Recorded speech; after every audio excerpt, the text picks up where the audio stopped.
Bienvenidos a este nuevo video, a esta nueva clase, que es la parte 2 de la clase 2, porque en la sesión pasada nos quedó pendiente un tema importantísimo que la gente tiene que conocer. Las personas que hagan fitness y fisicoculturismo natural tienen que saber este tema importante que en mis tiempos se conocía como carga de entrenamiento, luego lo reconocí como variables del entrenamiento y hoy William nos lo trae como pilares del entrenamiento.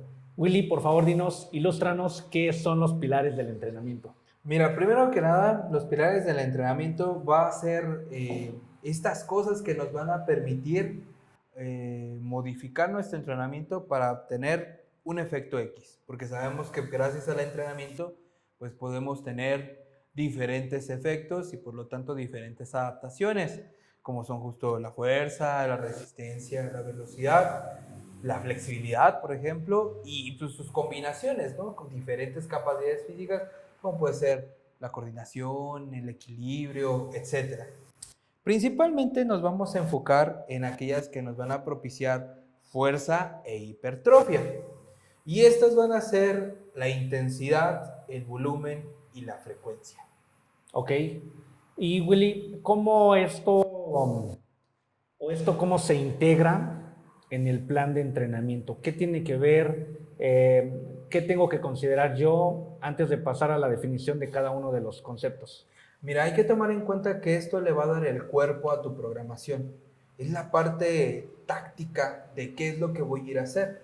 Dentro de la programación, pues viene el cómo me voy a esforzar, ese esfuerzo que me va a dar, cuánto tengo que hacer de ese esfuerzo para que realmente me logre dar algo y cómo lo voy a acomodar a lo largo de la semana que tengo de entrenamiento, o puede ser en algunos casos que el periodo de entrenamiento abarque 10 días, 8 días, 12 días, que no sea pues esta división clásica como por semanas, sino más bien por tiempo, ¿no? Sobre todo, por ejemplo, las personas que no tienen tanta posibilidad de hacer continuas sus visitas a la gimnasia, pues muchas veces los estímulos, las exposiciones, pues las alargamos en los días para que se cumpla un ciclo, ¿no? Exactamente, hay ciclos donde estamos acostumbrados, o muchas personas están acostumbrados a, se rigen por la semana natural de 7 días, de lunes a domingo, de domingo a lunes, y en eso enmarcamos todas las actividades.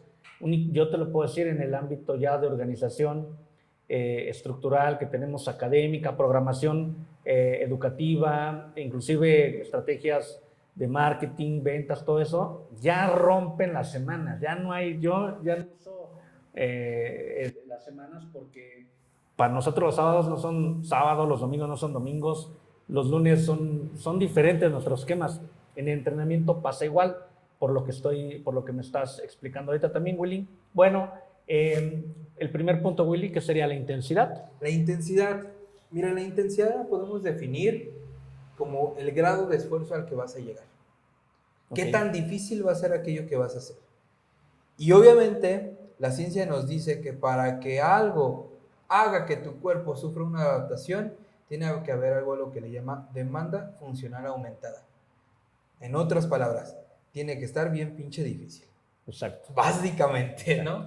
Tiene que ser lo suficientemente complicado para que tu cuerpo accione ciertas señalizaciones pues metabólicas, hormonales, del sistema nervioso, y le diga a tu cuerpo, ¿sabes qué? Esto nos hizo daño o nos íbamos a morir, hay que mejorar, hay que adaptarnos para evitar que esto nos genere incomodidad, daño. Obviamente estoy siendo exagerado, pero hay forma de medir nuestro grado de esfuerzo. Hay formas directas o absolutas, digámoslo así, y hay formas indirectas y subjetivas. Fíjate que de lo que nos quedó pendiente en los videos anteriores era, nosotros venimos de un estado, sea el que sea, ¿no? No quiero decir sedentarismo, quiero decir de inactividad o de mucha actividad, sea cual sea el estado en el que nos encontremos. El estímulo que explicaste en la primera clase, que era el ejercicio, nos va a generar o tiene que ser lo suficientemente exigente para que yo, mi estructura fisiológica o toda mi estructura corporal se adapte a ese estímulo, que es el ejercicio que nos dijiste. Y luego tiene que ir incrementando, porque si no, ya me adapté al ejercicio, si no cambia, pues ya estoy adaptado, ¿no? Y es todo lo que nos estás queriendo compartir, que la gente siempre esté, o que las personas siempre estemos buscando ese ejercicio adecuado, que sea el estímulo preciso, que nos genere que nos lleve al objetivo que queremos, ¿no, Willy? Claro, y es que es bien curioso porque hay varios caminos para llegar a lo mismo. Por ejemplo, una manera fácil de aumentar el esfuerzo, claro, es ir incrementando los kilos de la barra o las mancuernas más grandes, pero eso suele tener problemáticas porque obviamente tiene impacto en nuestras articulaciones, puede tener impacto en mi coordinación, o sea, hay gente que conforme le aumentas el peso, pues deja de poder hacer la técnica correcta y eso pues a nosotros como entrenadores nos da información de que hay ciertas debilidades que atacar, pero aún así es complicado, ¿no? Pero hay otras opciones, hay formas de llegar a grados de esfuerzo suficientes para propiciar e ir jugando por todos los caminos que al fin y al cabo te acercan a tu objetivo. Por ejemplo, el número de repeticiones. Si ya con esta carga podías sacar 10, pues eventualmente podrías intentar 11, 12 y así ir incrementando y ese grado de esfuerzo se va a ir suscitando. Actualmente sabemos por las cuestiones de la ciencia que prácticamente la hipertrofia sucede a cualquier rango de repeticiones. Antes se creía que entre 8 y 12 y no había de otra, ¿no? Y de hecho todavía se sigue entrenando mucho así. Sí. Pero actualmente se sabe que con 1, 2, 3 también se puede llegar a... De hecho, mucha gente lo ve hasta mejor porque pues no te desperdicias el tiempo en esas primeras repeticiones donde todavía no hay ese estímulo, en donde todavía son como para acercarte al estímulo, ¿no? ¿Te acuerdas de las series piramidales que se pusieron de moda? Claro. Que eran, te aventaba las de 10, las de 20, las de... No manches, cuando llegabas a las de veras, ya no traías... Exacto, ya no le sacabas tanto jugo, ¿no? Prefatiga, ¿no? Se llaman. Las Exacto. prefatiga y etcétera. Pero también hacia el otro lado, o sea, hay gente que puede trabajar 20, 25, 30 repeticiones y puede estar presentando hipertrofia. Venga, Sí, no sí. nos vamos al otro lado, vean las pantorrillas, por ejemplo, de corredores, ¿no? No es algo que estén buscando de manera puntual, pero es una adaptación fisiológica que se dio ante una demanda constante y aumentada. Entonces, si ellos pueden obtenerlo casi sin querer, pues yo puedo darme cuenta ahí del patrón y aplicarlo a mi entrenamiento. Y eso es parte de la intensidad. ¿Cómo voy a medir mi grado de esfuerzo? ¿Con kilos? ¿Con repeticiones? También puedo hacerlo por series. Puedo hacerlo, por ejemplo, por dificultad de ejercicios. No sé, puede ser que esté haciendo sentadilla en esta máquina Smith, en la Multipower, y después me pase a intentarlo sin las guías, ¿no? En una sentadilla libre, y va a haber un aumento en la dificultad. Este aumento en la dificultad va a implicar más o menos a los músculos. Hacer ejercicios un poco más difíciles también es una forma de progresar, que curiosamente también tiene impacto a la hipertrofia. Ok. Y otras cosas como podemos es también con los descansos. O sea, si antes podía sacar 4 series de 10 repeticiones descansando 3 minutos, pues tal vez ahora voy a descansar 2 y medio y a ver qué me pasa. Hay un incremento, seguramente en las últimas series pues me van a costar más trabajo de lo que me costaban antes. Pero siempre y cuando esté dentro de este rango, porque si me excedo, va a pasar justo como en las pirámides, llego y ya no le saco jugo a esas últimas series, o ya no alcanzo a sacar todas las repeticiones que me toca, o algo negativo puede suceder. Pero los descansos también pueden ser un factor que puede incrementar nuestro grado de esfuerzo. La mejor manera para hipertrofia que se ha encontrado es medir las repeticiones en reserva. Ok. Por ejemplo, antes todos te decían, ¿no? Al fallo, ¿no? Y hasta había técnicas para sacarte de ese fallo y que tú pudieras dar un extra, como por ejemplo estas repeticiones asistidas o las forzadas, ¿no? En donde ya no puedo sacar más que hasta acá, llega alguien y me ayuda. Esto podría entrar en cierto contexto, pero cuando ya esa persona conoce bien sus grados de trabajo, por ejemplo, un físico constructivista profesional, pero un novato no le va a sacar nada porque seguramente va a exceder ese umbral de adaptación y más bien va a hacer que ralentice su ganancia. Exacto. Que sea más lento, pues. Entonces, una buena manera, según la ciencia, es que cuando eres muy novato, te quedes mínimamente con 1 o 2 repeticiones en reserva. O sea, que tú como entrenador vayas adecuando que le subas el peso, le subas la repetición, lo que tú quieras, pero que poco a poco vaya conociendo cómo se siente estar cerca o a punto de fallar. En algunos casos hasta el fallo puede ser permitido, ¿eh? Porque aparte tenemos Sí. varios tipos de fallo, ¿no? Está el fallo muscular, el fallo técnico, el fallo psicológico, que pues sabemos que tiene implicaciones diferentes, ¿no? En uno fallo porque pues, ya me dio miedo, ya sentí cosas que no sentía antes, pero con la experiencia igual y aprendo a que no me muero y me vuelvo más valiente, ¿no? Y puedo intentar más repeticiones. Está en otra la capacidad que yo tengo de controlarme y Ok. tal vez, no sé, igual y ya en cierto número de repeticiones, pues más bien abro los codos y aunque físicamente podría seguir empujando y esa posición nueva de los codos haga que pierda eficiencia y entonces falle el levantamiento y ya, o sea, la parte del fallo muscular sí sería cuando mi músculo tiene la incapacidad de contraerse, pero llegar a este fallo muscular real es sumamente difícil. Es experiencia, ¿no? De Es conocerte, mucha ¿no? De sí, experiencia, sí, sí. sí. Y aún así con la experiencia sí es una cuestión de mucha entereza. O sea, el cuerpo te empieza a mandar señales rojas, ¿no? Así de, oye, ya esto está difícil. Oye, ya. Y muchas veces esta experiencia te dice que esas señales no les hagas tanto caso. Pero eso al final no lo aprendes hasta que lo intentas. Creo que van más orientadas a gente que sí ya lleva tiempo, ¿no, Willy? Sí, O claro. sea, no, sí veo muchos, veo un auge en los métodos avanzados de entrenamiento, de hipertrofia, de musculación, de esa última etapa de preparación de los culturistas que le llaman puesta a punto. Y veo mucha gente principiante, novata, tratando de hacer estrategias que no corresponden con su etapa de desarrollo técnico, deportivo, físico, estructural. Ninguno, los veo incongruentes. Es parte de lo que tratamos de compartir, ¿no? De ayudar a adecuar en cada quien, en cada persona, el grado de exigencia, etcétera, ¿no? Todo lo que hemos estado hablando. Oye, Willy, además de la intensidad, ¿qué otro elemento es parte de estos pilares? Pues ya que sé yo cuánto va a ser el esfuerzo que voy a hacer y ese me va a determinar el efecto, tengo que saber cuánto de ese esfuerzo tolero. O sea, aquí es donde viene la parte cuantitativa del entrenamiento. El entrenamiento tenemos forma de medirlo por la unidad mínima, la repetición, las series, los ejercicios.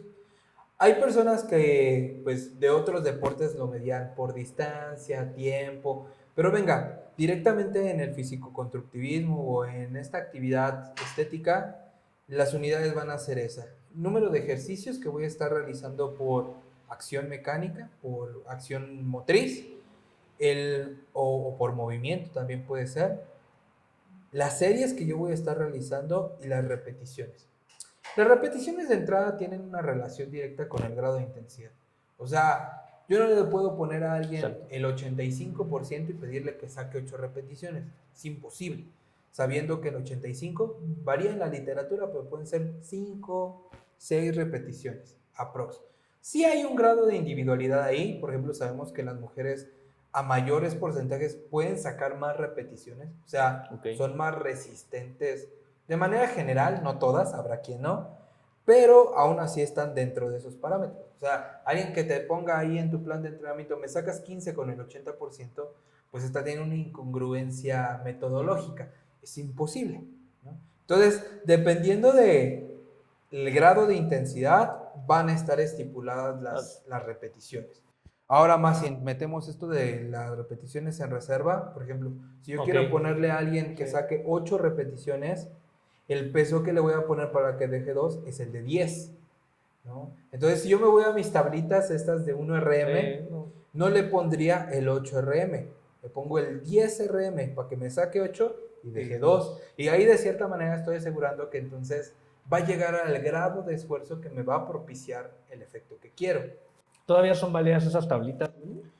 Sí, todavía son válidas, sobre todo las de Pilleprin, digo, es de 1970, Sí. pero el señor sentó toda la base para realmente, y sobre todo en principiantes es un muy buen punto de partida. Tal vez ya en personas un poco más avanzadas, por ejemplo, Mike T-Shirt en RTS te dice que puedes personalizar tu propia tablita. Sí. O sea, puedes ir viendo cuánto es mi máximo y yo sé cómo, al porcentaje cuánto Ya puedo lo vas. sacar. Pero pues obviamente eso no lo sacas en un año, lo sacas en 5, 10, 15 años de entrenamiento. ¿Qué es lo que vemos que, por ejemplo, los pros de WNBF hacen, ¿no? Jeff Albert cuando nos visitó nos decía, es que pues yo no sigo estas tablas porque yo sé que, a cargas medias soy muy bueno, a cargas bajas son muy malo y a cargas altas pues medio me defiendo, ¿no? La mitad. Sí, justo. Pero entonces si yo ya sé que soy bueno a cargas medias, pues hasta voy a esperar sacar un poco más, ¿no? Y si sé que soy malo a cargas, a repeticiones altas, pues voy a esperar sacar un poco menos. Cosas así, ¿no? Exacto. A eso iba, a ese punto iba de la validez de las tablitas, a esa parte. Siempre son buenos puntos de referencia, pero hay que entender que hay que irlos adecuando. Oye, fíjate que hay que ser claros porque estamos hablando de culturismo natural, donde ya la ciencia ha avanzado mucho, la evidencia de todas las personas que se dedican a estudiar esto y a compartirlo, pues han avanzado enormemente, porque efectivamente hay personas que con la ayuda de sustancias, pues extralimitan el número de repeticiones, la intensidad de la carga, el descanso, todo lo magnifican. Entonces sí es importante que aclaremos. Sí, sobre todo, ¿sabes qué? Que creo que con las sustancias dopantes no es de que rompan estas reglas, más bien es de que las modifican a mayor, porque obviamente tienes una potencialización. O sea, al fin y al cabo, el 90% van a ser 4. O sea, puede ser un 90% de 300 kilos o de 60 kilos. Claro, o sea, va a haber una diferencia, pero al fin y al cabo, tú solo vas a poder sacar 3. Exacto. 4, exacto. ¿no? O sea, en el rango, en el marco metodológico sí, pero en la apariencia. Ajá, o sea, va a haber una diferencia. No, claro. pero yo llego y veo a la persona que usa ayudas y haciendo rangos medios con 150 kilos y sus 12 repeticiones, y es donde se rompe estas en la práctica, Claro. en la teoría metodológica. Él está entrenando en un rango adecuado, pero en la gente que no hace esas ayudas, pues sí es como que dices, ¿cómo no? ¿Cómo es Sí, claro. que le llega? ¿Qué más, Willy? Pues la parte de justo del volumen, debemos de entender que tenemos un umbral, algo que se le conoce como justo volumen efectivo. O sea, todas las cosas, la cantidad de cosas que yo hago que me sirven. Es lo mismo que estábamos explicando. Si está por debajo de eso, nada me obliga a cambiar. Si está muy por encima, me lesiono, me canso de más. Es como una inversión. O sea, si en un mismo lugar te venden el mismo teléfono, pero en uno está más barato y en otro está más caro, ¿cuál compras? Si es exactamente el mismo teléfono, pues el barato, ¿no? En el físico-constructivismo lo que buscamos es obtener el mismo beneficio, el mismo resultado lo más pronto posible. Y entonces, trabajar a puntos intermedios, ese es lo que nos va a hacer avanzar más rápido. Más no es mejor, muchas veces más nos quita tiempo. Y entonces, ante esta circunstancia, la ciencia nos dice que hay, por ejemplo, un volumen mínimo efectivo, o sea, un trabajo mínimo para que progreses. Hay volúmenes de mantenimiento, algo que ni para arriba ni para abajo.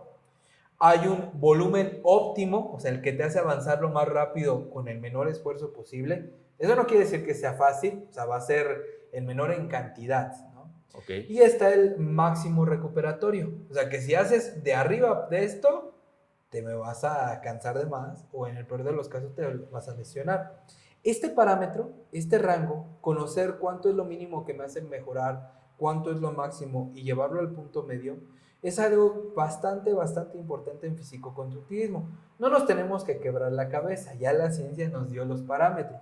Nos dice que, por ejemplo, si tú eres un novato, trabajar de 9 a 11 series semanales por movimiento va a ser lo que te va a permitir. 11 para los que 11 para las personas que pues responden lento, tal vez, que necesitan más chamba para el mismo resultado, 9 para los que son un poco más sensibles, por ejemplo, la mayoría de la gente pues va a estar en el punto medio, 10, ¿no? Ok.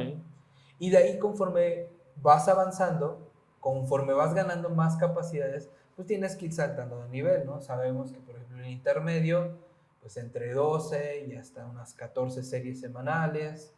El avanzado va a trabajar entre 15 y 16, 17 series. Sabemos que, por ejemplo, los profesionales hasta tienen dobles sesiones, pero porque tienen que meter más de 20 series efectivas Ok. por movimiento, ¿no? Que en realidad es, por ejemplo, la manera más aceptada de entrenamiento de físico-constructivismo. Podemos dividir nuestro cuerpo básicamente en dos: tren superior, tren inferior y acciones. Nuestro cuerpo empuja y tracciona. Entonces tengo 4, ¿no? Empuje de tren superior, tracción de tren superior, empuje de tren inferior y tracción de tren inferior. Entonces, si nosotros dividimos así nuestros entrenamientos, pues básicamente yo podría en un mesociclo, en un microciclo, pues tener 4 entrenamientos, 4 exposiciones, uno para cada uno. Entonces, justo como tú dices, ahí se rompe la semana, Sí. ¿no? Sí, Porque sí. si yo quiero tener 2 de cada uno, ya no voy a estar 7 días, voy a estar 8. 8. Y si yo quiero tener 3, ya son 12, ya ni siquiera es la Sí, quincena, no, ya, sí se ¿no? rompen. Y entonces ahí viene una manera como más interesante de acomodarlos. El volumen debe de estar adecuado por acciones, porque como lo habíamos mencionado anteriormente, por ejemplo, si yo entreno sentadilla, voy a estimular cuádriceps, voy a estimular pues el tríceps tibial, o sea, la pantorrilla, el gastrocnemio y el sóleo, y voy a estimular mis extensores de cadera, ¿no? Glúteos. O sea, prácticamente todo el tren inferior que empuja va a estar estimulado. Y esto, si yo pongo redundancias, por ejemplo, luego veo rutinas de glúteo y Sí. son puras variantes de De sentadilla, ¿no? sentadilla. Cuando sabemos que el glúteo es un extensor de cadera y se puede Más que. trabajar Sí. más en otro tipo de ejercicios, ¿no?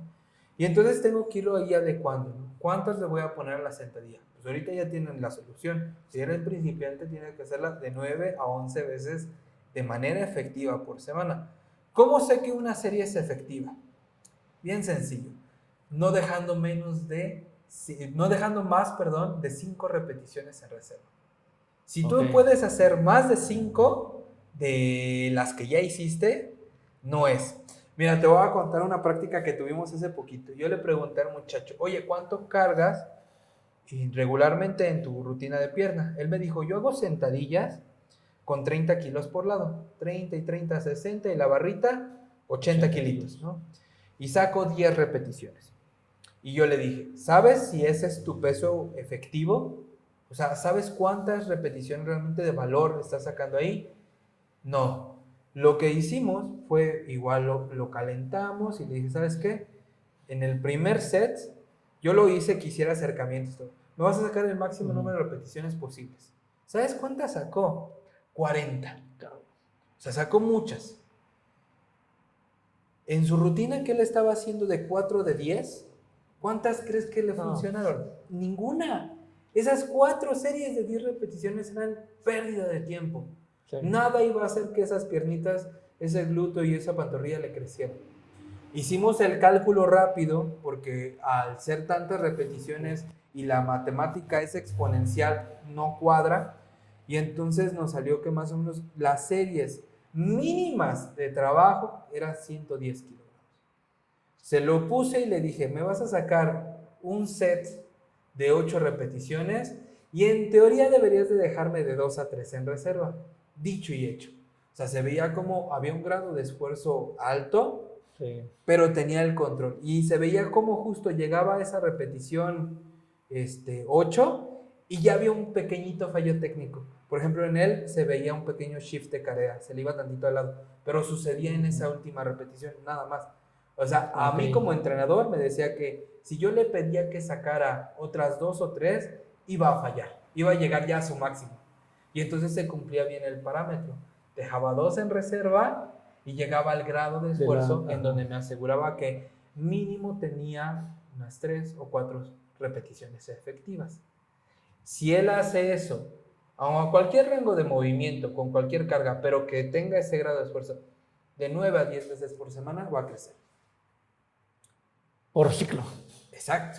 Oye, pues está muy canijo, ¿no? O sea, ya lo hemos dicho en todos los videos, en todas las clases, ya no es tan simple atender clientes de gym, ya no es de ningún tipo de actividad o de actividad física.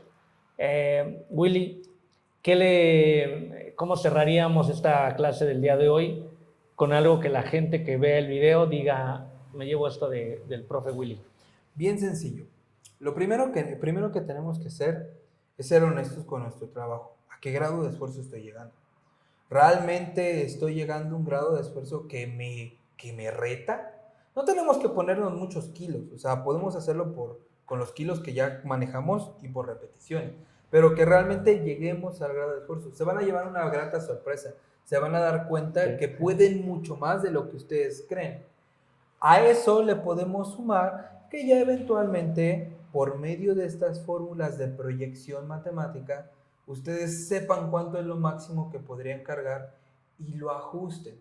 No tienen que cargarlo, muchachos, no tiene que ser de manera vivencial, porque luego hay gente que dice, bueno, voy a probar y se anda ahí matando. Sí. No. Podemos hacer una proyección, sobre todo en físico-constructivismo, no le sacamos ningún beneficio a probar nuestro máximo.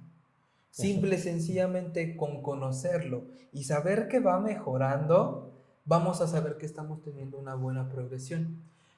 Que conozca su máximo los deportistas que lo necesitan. Halterofilia, CrossFit, Strongman, Powerlifting. Ellos sí, porque lo compiten. Pero Okay. yo, con que vea que en los números, en mi tablita, en mi pequeño diario de entrenamiento, si con sacar 8 repeticiones antes proyectaba 100 kilos y ahora proyecto 105, y la siguiente semana proyecto 107, y la siguiente semana pues estoy mejorando. Esas formulitas van a ser de bastante utilidad. Ok. Pues es muy no, nos vamos a otra clase, perdón, nos llevamos otro video con estas cuestiones, pero sí vamos vamos a comprometernos a que nos des una demostración práctica con una persona, etcétera, tal vez un atleta tuyo, un atleta de WNBF México, que puedas tú conectar esto que estamos hablando ya con la práctica, ¿no? Con cómo lo entrenarías, etcétera. Un caso práctico. Claro. ¿Va? Willy, pues qué gusto. Estuvo muy buena la explicación del día de hoy. Y tus redes sociales, Willy, por favor. Will-IYP en Instagram, y síganos también en el proyecto de diplomado de Powerlifting, donde vamos a estar subiendo un suficiente contenido que les va a permitir que trabajen esto de la fuerza muchísimo más seguros. No se pierdan la siguiente clase, nos vemos pronto.